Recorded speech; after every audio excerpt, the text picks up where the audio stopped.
Hello, Assalamualaikum warahmatullahi wabarakatuh.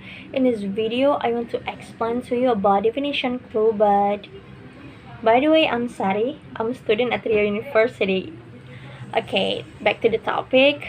I will explain to you about definition clue, right? But before that, I think I have to talking about context clue. Jadi, apa sih konteks clue? Nah, konteks clue itu adalah petunjuk yang diberikan oleh penulis agar kita itu bisa mendefinisikan atau mengartikan suatu kata yang sulit dan kata-kata yang jarang kita dengar gitu. Contohnya nih dalam membaca ya, seringkali itu kita tuh kayak nggak tahu gitu, ataupun ada aja kelihatan di mata kita gitu kayak ini arti katanya apa ya, loh kok aku nggak pernah denger gitu. Nah jadi seringkali penulis itu mempermudah kita dengan cara memberikan clue-clue ataupun petunjuk-petunjuk dalam kalimat tersebut. Jadi kita udah punya gambaran gitu, kayak gambaran oh jadi arti kata ini tuh ini gitu. Nah, konteks clue ini ada beberapa bagian, yaitu ada definition clue, example, cause and effect, contrast, restatement, and the last is modifier. And in this video especially I want to explain about definition clue. Definisi clue ini adalah petunjuk yang paling sering kita jumpai atau yang paling sering kita temui di dalam suatu teks ataupun buku. Kenapa begitu? Kenapa bisa dibilang seperti itu? Karena kan namanya aja definition clue, jadinya tuh petunjuknya itu berupa definisi gitu loh, berdefinisi dari suatu kata yang jarang kita dengar ataupun yang kita tidak tahu artinya. Nah, penulis itu biasanya mendefinisikan itu secara langsung ataupun tidak langsung, dan following it use, setelah penggunaannya tepat, setelah penggunaannya. Apa sih maksud secara langsung dan tidak langsung ini? Ya bahasa simpelnya ya, kalau di Instagram punten, biasanya nih kalau misalnya di bahasa Inggris itu tuh namanya direct and indirectly. Sering kan tuh pada denger ya, kalau indirect itu tidak langsung, direct itu langsung.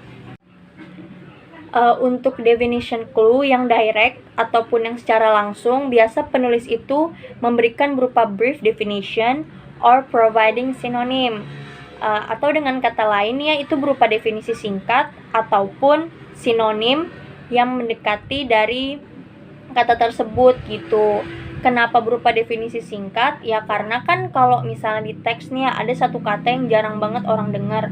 Kalau dijelasin panjang kali lebar itu sama si penulis, bisa-bisa tuh buku belum kelar. Bisa-bisa itu buku kita kagak baca bukunya, kita malah baca arti katanya doang. Nah, tapi kenapa juga harus sinonim? Karena ada nih beberapa kata yang kalau dari English ditranslate Indonesia itu artinya tuh agak-agak membingungkan gitu loh, makin membingungkan gitu. Jadi biasanya penulis itu untuk mempermudah, kan penulis itu membuat buku agar kita paham ya, jadi agar kita lebih paham arti kata tersebut tanpa bertele-tele, dia tuh ngasih sinonim katanya aja gitu loh. Jadi kita udah tahu, oh jadi kata ini tuh artinya sama kayak kata ini maksudnya, ya udah gitu. Kata-kata yang digunakan dalam pendefinisian untuk direct atau yang secara langsung itu ada means, is, are, refer to, can be called, can be defined as, and are called. The example, business is a production, distribution, and sale of goods and service for a profits. Nah, itu dia contohnya. At other time, the author may define word indirectly. Indirect definition usually follow the word and are shadowed by comma, parenthesis, and dash. The example, a hypochondrium, excessive worry over one's health, comma, is among senior citizens. Ya, itu tadi video saya mengenai definition clue. And if you want to know more about this topic, I mean context clue or anything, you can watch other video in this channel. Don't forget to subscribe, like, and comment. So bye bye.